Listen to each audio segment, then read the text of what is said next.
What is happening, everybody? How are we doing today?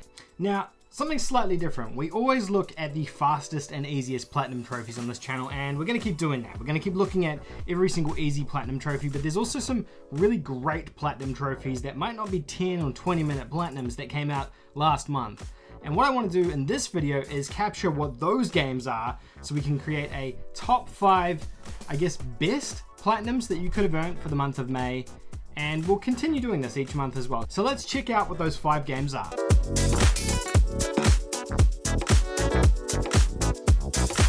Now, before we kick off and begin, if you're new to the channel and you've just discovered this video, then please hit the subscribe button down below. It helps the channel out so much if you hit that subscribe button. And I create videos like this every single day, taking a look at trophies, PlayStation, gaming, everything.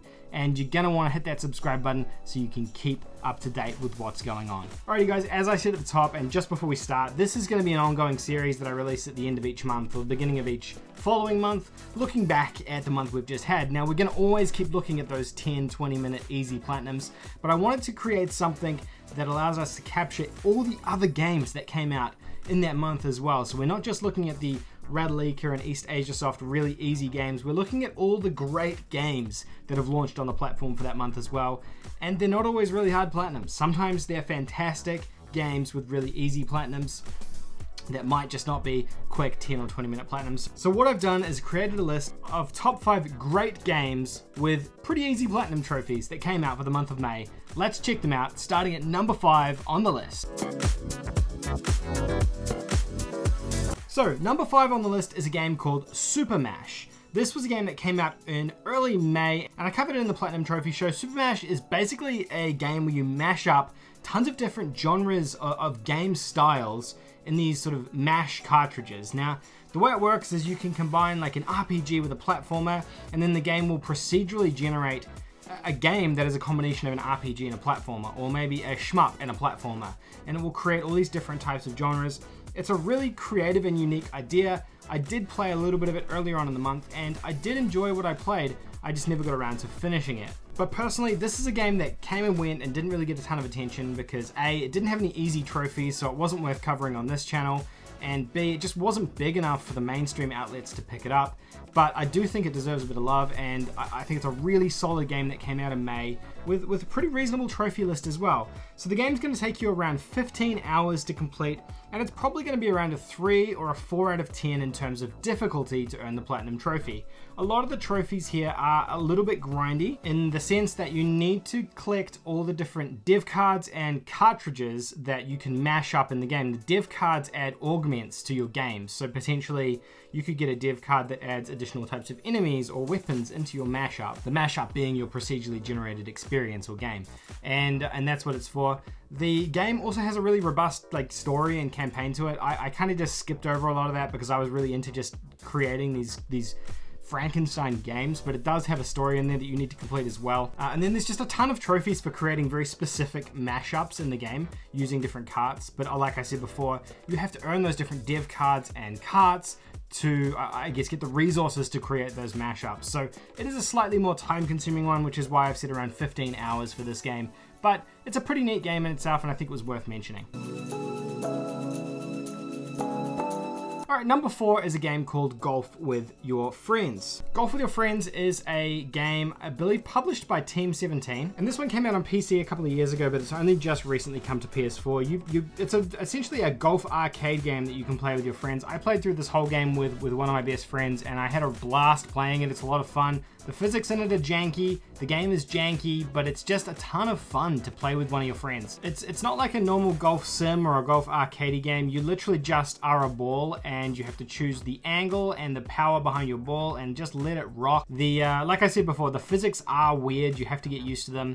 And if you're into like golfy type games, it might not be for you. My friend plays a lot of these kind of golf simmy type games, and he didn't personally enjoy it. However, I don't play any of them, and I had an absolute blast. I was laughing the whole way through it, even if it was frustrating at times. And there's a ton of content in here as well. I think there's about 7 or 8 maybe even more different golf courses that you have to play through in order to get the platinum. And I think there's even a couple of extras that you have to play, or that you can play in the game as well, that aren't for the platinum trophy. So there's a decent amount of content in here if you're looking for a fun game to play with a friend that's not too expensive. Now, in terms of trophies, it actually has a pretty good trophy list. The game is going to take you around 10 to 12 hours, I would say, and it's probably going to be like a 2 or a 3 out of 10 in terms of difficulty. Now, there's a ton of trophies in here for like getting a certain number of putts, scoring a certain number of albatross, completing each of the different courses as well. And then there's a ton of really difficult trophies in the game for getting par or better on a particular course, and that I thought initially was going to be the make or break, and it was going to make this game impossible to platinum just because I wasn't good enough to get par on half the courses. However, after looking around online a little bit, I found a couple of master guides on YouTube where we've got guys who have made like a perfect shot list. So essentially you just have to follow the power and angle that they give you, and you can get a hole-in-one or a par on every single hole in a course and make the platinum trophy an absolute breeze. Potentially, if you wanted to earn the platinum really, really easily and fast in this, you could just use a guide looking at one of these sort of master lists of each shot from the very beginning, play through the whole game like that, and you could probably halve your playtime if you did it that way as well. Personally, I've played through the game and enjoyed it a lot though, and then I've gone back and cleaned up the remaining trophies using one of those guides. But the game's pretty reasonable. I would definitely recommend checking this one out. So game number 3 on the list, and this is going to be controversial for some of you, it's Saints Row the Third Remastered. Now, before you guys go too crazy and bite my head off, not everyone has had glitches through this game. I know that a lot of the people that visit this channel have experienced glitches, and that's because you've experienced them, so you've seeked out the videos I've created on the channel on how to fix those or talking about the glitches. But there's a ton of people that haven't experienced those glitches as well, myself included. The platinum is very much attainable. We just don't know exactly why some of the trophies are glitching. Let me rewind a little bit, but Saints Row essentially is a third-person open world sandbox game.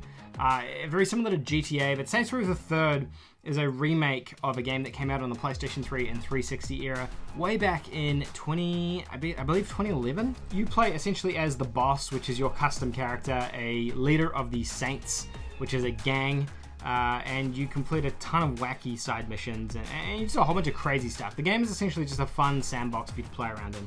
The platinum trophy is a weird one. So some people have experienced glitches when they have an internet connection getting cut out, when they go back to the trophy list, when they pause the game in a particular way, when they put the game into standby, if they open up the media player, then they're experiencing glitches with trophies. I didn't find any of that when I played through it. I didn't have that problem at all. And it's really random how this seems to be occurring for some people and not for others. I know some people have gotten around this by just having the game offline and play through the whole game offline, and they haven't had any problems there.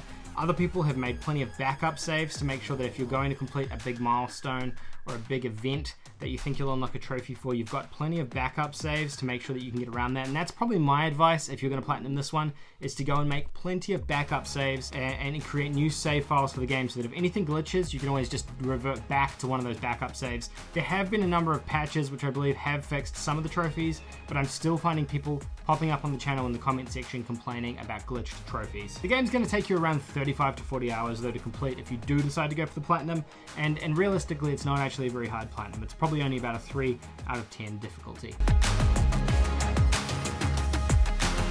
Number 2 on the list today is a game called Maneater. Maneater came out about halfway through last month. Actually, it was close to the end of last month. And in this game is essentially an arcade game where you play as a shark and you just gotta kill a ton of stuff. The objective of the game really is to kind of just explore as the shark, attacking humans and other animals, defeating bosses, and then collecting a ton of stuff. The game is fun, but it is quite basic in terms of its premise. I don't think there's a ton of stuff there. And honestly, I think the game was a pretty interesting concept that didn't get fleshed out fully. On saying that, I had a ton of fun with this when I played it. It's kind of quirky and funny, and you don't really get a game like this very frequently. Now, I did a trophy roadmap for this one on the channel. You can go and check that out in the description down below. But the game is going to take you around 10 hours to complete. maybe 10 to 12 hours, I'd say, if you want to be a little bit generous. And then it's only going to be a 2 out of 10 difficulty. The majority of the trophies for this one are collectathon trophies. Unfortunately, you've got to go through and defeat all the different bosses, and then you've just got to get all the different types of collectibles in the game, which does take a decent amount of time, but it's not hard or anything like that. And the game is actually really fun to play. After my time with it, I did find there was a bit of tedium there. However, because it's only about 10 hours long, it doesn't outstats welcome too much more than it needs to. Now, I have had some people had glitch trophies in this one as well. I never experienced anything, but like I said before in the Saints Row video, make sure you do backup saves. As long as you're doing backup saves, you can't go wrong. And finally, taking a look at number 1. Now, I might be cheating a little bit on this one, but I've added Bioshock Remastered to this list. I know. Technically, this game came out a couple of years ago, but last month, randomly 2K released another 2 trophy lists for Bioshock Remastered, so I'm counting it on this list as a game with a decent platinum list that came out last month. Bioshock is one of my favorite games of all time. I can't say enough positive things about it. You play as a character named Jack, whose plane crashes, and he ends up in this underwater city of Rapture. Rapture is this dystopian city that's been destroyed, and you find yourself in the middle of this sort of conflict going on down there. You've got to take on these crazy enemies called Big Daddies and kind of uncover the mystery of Rapture. I'm sure a lot of you guys are familiar with what Bioshock is, and you've probably played Bioshock already. If you haven't, I don't want to spoil it too much, but I just say, would you kindly go and play the game? That's probably my best advice for this one. Now, Bioshock as a trophy list, it's not too bad. It's a pretty reasonable trophy list. It's going to take you around 15 hours to complete, and it's probably going to be about a 4 out of 10 difficulty. The difficulty spikes purely because of one trophy in the game, and that is the trophy for not using the biospheres in the game, so you can't die, basically. It means that you have to play the game quite strategically and make a ton of manual saves when you're playing through it. It's not inherently hard, it just slows down your progress with the game, and that's the most difficult trophy in the game. The other thing you got to keep in mind is that it is a collectathon. There's a ton of collectibles, audio logs that you need to pick up throughout the entirety of the game. There's some fantastic guides online, text guides and video guides that you can use though to make this really simple, and you can get everything essentially in one playthrough if you just play it correctly, making sure that you save all the little sisters, making sure that you collect everything as you go, because environments do lock behind you after you progress past them, and making sure that you do a lot of manual saves in case you die, in which case you'd have to start a whole new game or revert back to your last manual save. Honestly though, I don't know what else I need to say to convince you on this game. Bioshock is a fantastic game, and it's arguably in my top, I don't even know. It's in my top 10 list of my favorite games of all time though. But there you have it guys. That is 5 great platinums that came out last month. To be honest, it's 5 great games with great platinums. We need to work on the wording of what I call these videos. If you guys have a better title for this kind of video or this concept, then let me know in the comments down below, because I definitely need to find a way to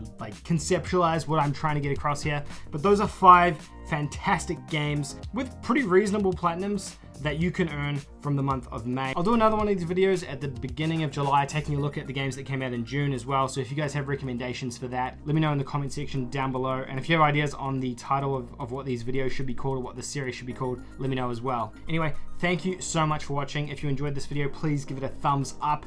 And if you're new to the channel, then please consider subscribing. It helps the channel out enormously. But that is all from me, folks. I am sitting here on the edge of my seat waiting for The Last of Us Part 2 to be released, and I cannot wait. I'll see you all in the next video.